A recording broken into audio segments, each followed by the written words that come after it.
आज हम लोग 12th क्लास के पुष्पी पौधों में जनन का एक महत्वपूर्ण टॉपिक बीज को पढ़ने सीखने समझने का प्रयास करेंगे। इसी बीज के अंकुरण से नए पौधे का जन्म होता है। बीज की परिभाषा, बीज की रचना, बीज के महत्वपूर्ण गुणों और व्यवस्था को समझने का प्रयास किया जाएगा। सबसे पहले बीज की परिभाषा को पढ़ने का प्रयास किया जाए।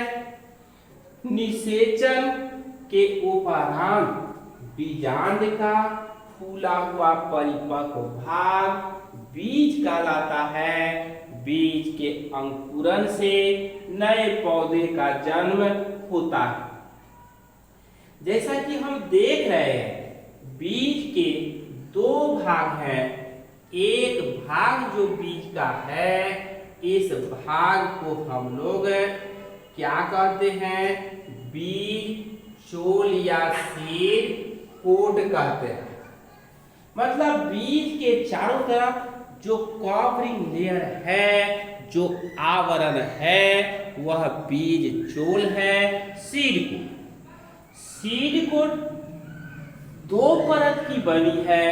बाहर की ओर मोटे, मजबूत, सुरक्षात्मक, रंगीन परत को टेस्टा और अंदर वाले पेपरी पतले परत को टैगमेन कहते हैं। टैगमेन साधारणतः व्हाइट होता है। उसके बाद भ्रूण है, और यही भ्रूण जो एम्ब्रियो है, बीज पत्र का निर्माण करता है। अब हम लोग क्या देखते हैं? बीज के अंकुरण से नए पौधे का जन्म होता है। ऊपर की ओर परांकुर, नीचे की ओर मूलांकुर, अब बीच में बीज पत्र का निर्माण होता है। अब इस बीज के प्रकार पर ध्यान देंगे। भ्रूण पोष के पाए जाने के आधार पर बीज दो प्रकार का है। भ्रूण पोष युक्त एंडोएस्पर्मिक, जैसे कैस्टर का सीड, जिसमें बीज में भ्रूण पोष है। दूसरा नॉन एंडोएस्पर्मिक, जिसके बीज में भ्रूण पोष नहीं। बीज पत्र के आधार पर भी यह बीज दो प्रकार का होगा। एक को एक बीज पत्री, इसको हम लोग एक बीज पत्री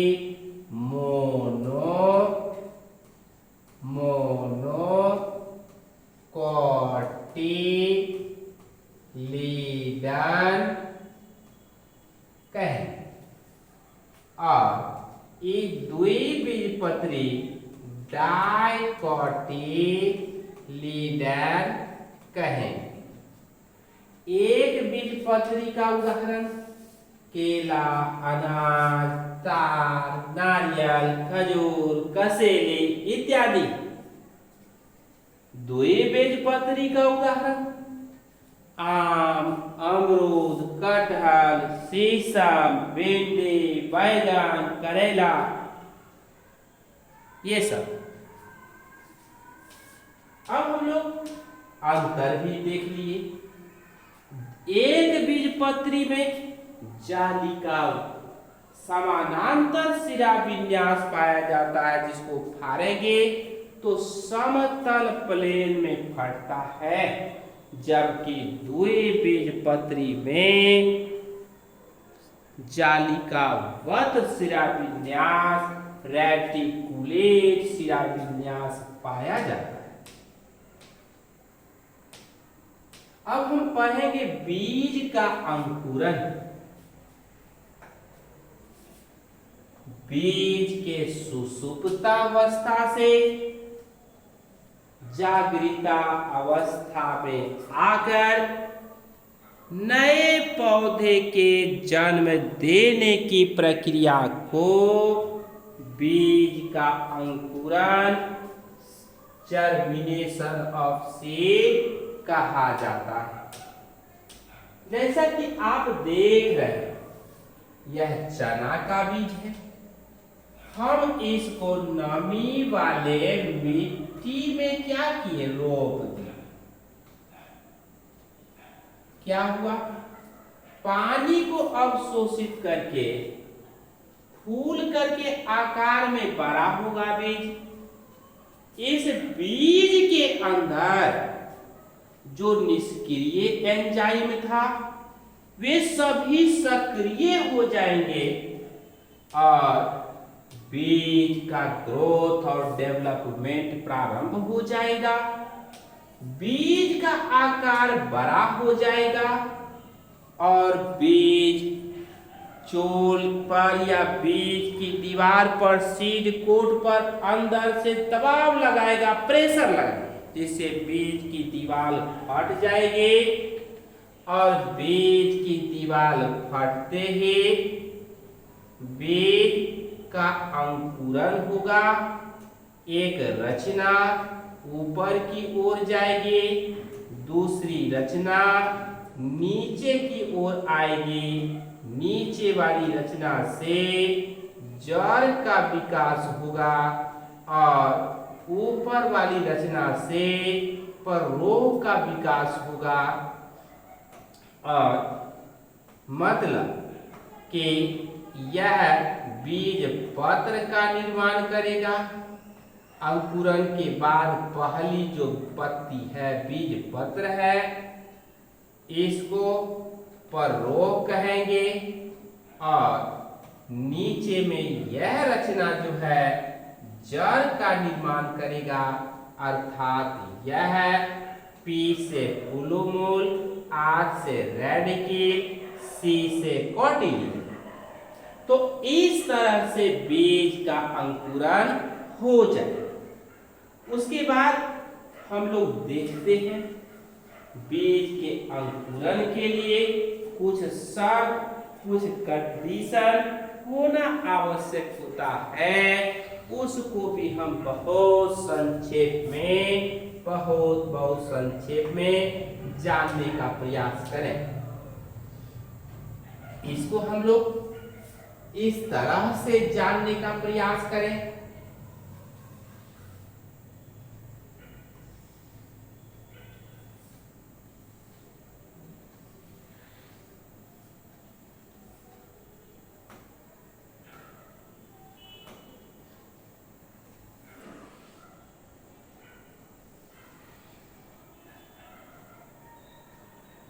बीज के अंकुरन के लिए कुछ शर्त है जिसका होना अति आवश्यक है। जैसे ए, बी और सी, तीन बीज। यह बीज ए, बीज बी और बीज सी। अब इसमें हम बीज को बांट दें। बीज ए को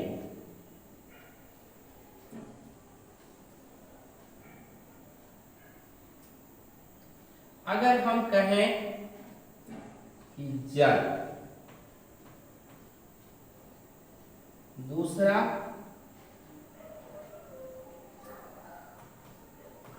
ऑक्सीजन और तीसरा प्रकाश।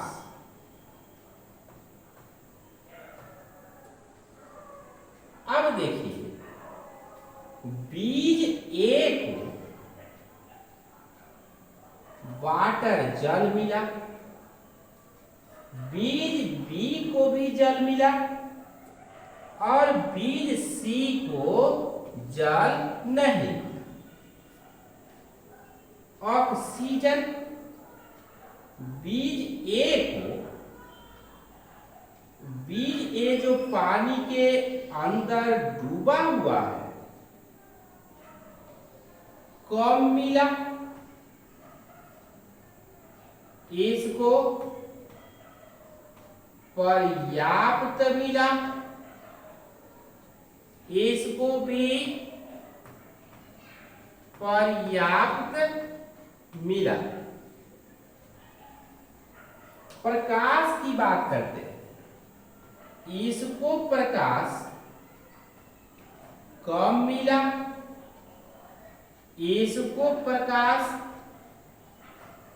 पर्याप्त मिला और इसको प्रकाश पर्याप्त मिला।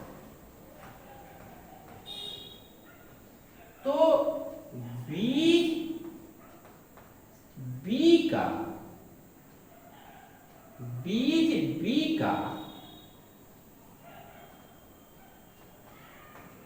अंकुरण होगा।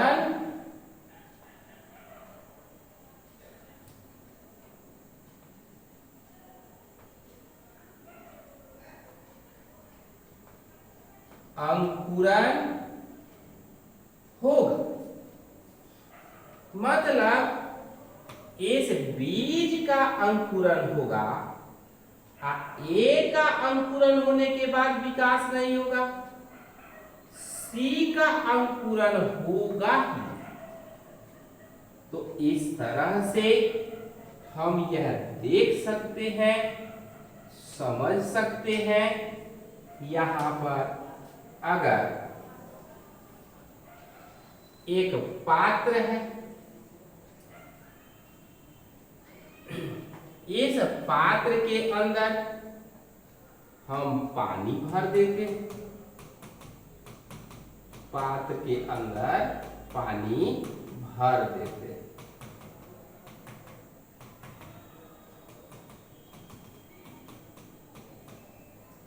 अब इसके अंदर लकड़ी का एक चौड़ा पट्टी इस तरह से लगा देते हैं और इस पट्टी के ऊपर यहां पर एक चने का बीज डाल देते हैं, दूसरा यहां पर बीज डाल देते हैं और तीसरा यहां पर बीज डाल देते हैं। अब यह बीज ए है, यह बीज बी है और यह बीज ए का अंकुरण होगा लेकिन इसका विकास नहीं। बीज बी का अंकुरण होगा और इसका विकास भी होगा।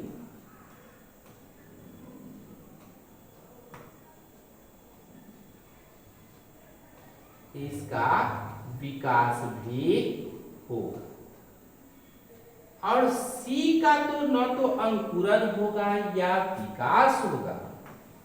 इस प्रयोग के सहायता से हम लोग जर्मिनेशन और सी बीज के अंकुरण के लिए आवश्यक शर्त, मतलब क्या होना चाहिए? पानी, उसके बाद वायु या ऑक्सीजन, उसके बाद सूरज का प्रकाश होना चाहिए प्रकाश संश्लेषण के लिए।